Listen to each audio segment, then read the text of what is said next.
So I kept doing cartwheel, kept doing it as I kept tweaking the energy to adjust how I saw it. I just felt like I was going to say a sports person, an athlete for a moment, and just the game of mentality of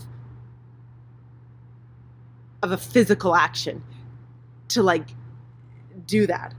I have a lot of energy, and putting it into words right now is, I wish there was people here to talk to. So I'm going to go in soon to the group. But I then was stating, okay, I can do this, I can do this. I've done this, I can do this, I can do this. And so get the fear out, get the fear out of me, get the fear out of me. And then the commitment to, I can do this, I can do this, I can do this. As I can do this, I can do this. And the cartwheel, that's what I just did again in the video now. So the first time that before I did the cartwheel saying, I can do this, I can do this, I can do this, that was the first time that I landed it, was right before I can do this, I can do this, I can do this.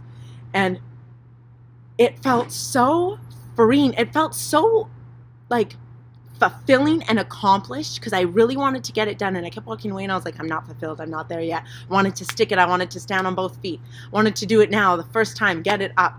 And it was so powerful to see such an instant, such a simple behavior of doing something. When they say like something every day that scares you, is doing something every day to untrain fear and to get fear out of us, right?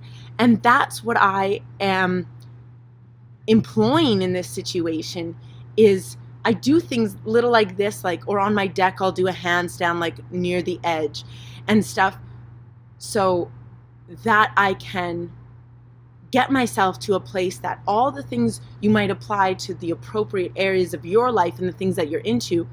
And since it's not sports for me, but my use of yoga and my body in certain ways, I can use to hone, to show such an example of like the behavior to push through and do, and the necessity to change our mindset, to be able to be capable of something that if practice very little, but the action of just repeating the intent and changing it and tweaking it. I mean, it was just this whole profound mind expansion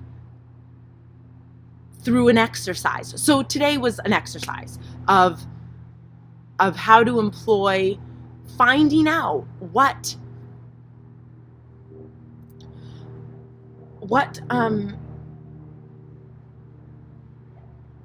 you employ most, because then the recap, because then I see, like, you know, people say, oh, I'm not really scared. Well, nothing's really wrong. Well, I would be fine to do that. Like, there's all these external reasons, excuses, and justifiers. But when you're faced with it and there's no reason and no excuse, and you're told to do something in the moment right now, everything that, if you want to address stuff that you want to work on, start in the moment, show up for the moment in the biggest way you can, and you will bring up everything that is sitting dormant. And you get away with, when you just like have to sit in a chair, you get away with not having to address that, like, you go to fear. Address that. When I said, after I got it, so I stuck it 2 times, and both times I said, I can do this, I can do this. And that was the mantra beforehand. Then when I changed the mantra, after I said, okay, I believe in myself, I believe in myself, to something that I've already shown myself I can do, proven that I've done it, back to back. And my mantra was, I believe in myself, I believe in myself. I didn't stick it. I was off. And I looked at my behavior. It was like, this was a behavior exercise. I looked at my behavior as instant feedback, that I was like, so now when I said I can do it, and I'm doing it, as opposed to I believe in myself, I believe in myself, I was like, oh man, so my belief in myself, that's what didn't stick. So that's now what I got from that is because I always think I believe in myself, I believe in myself.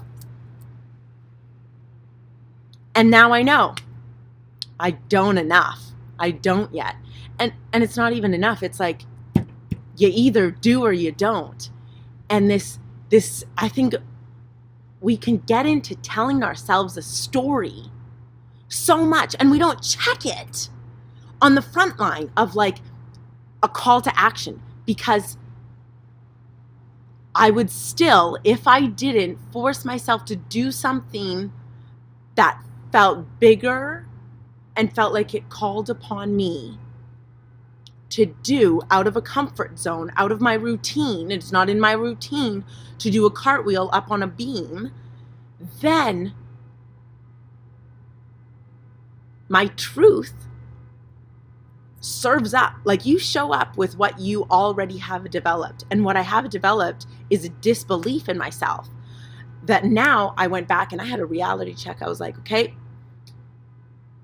So before, when I would say I believe in myself, I'm like, oh, now I know I don't believe in myself.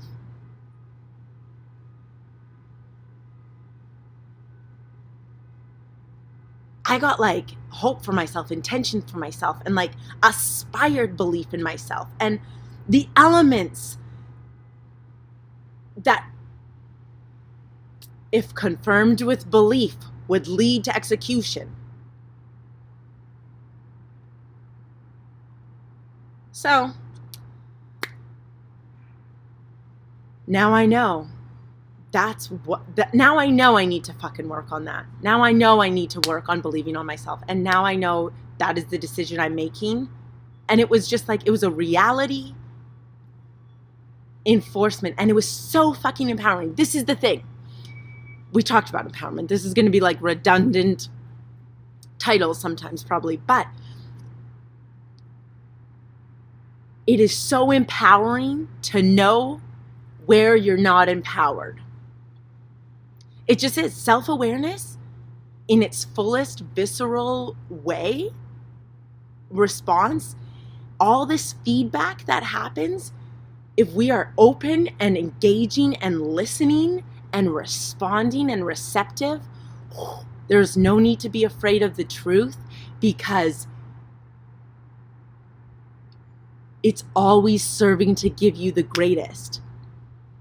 It hurts if it's interpreted inappropriately, I think. Okay, I love you. I love you all. I love you all. My envisioned audience.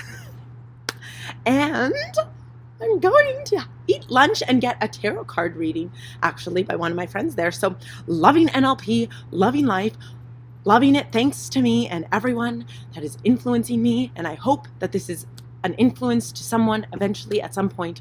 It's my great honor and duty to be myself. Love ya. Bye. Such a nice day, November 5th. Yes, mother.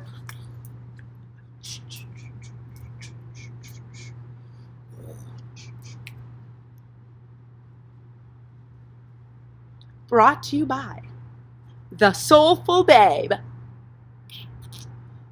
Kate, love you. Blessings. Praying for all of you. Love, enlightenment, energy, power.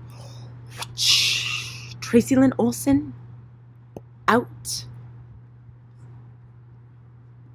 Peace.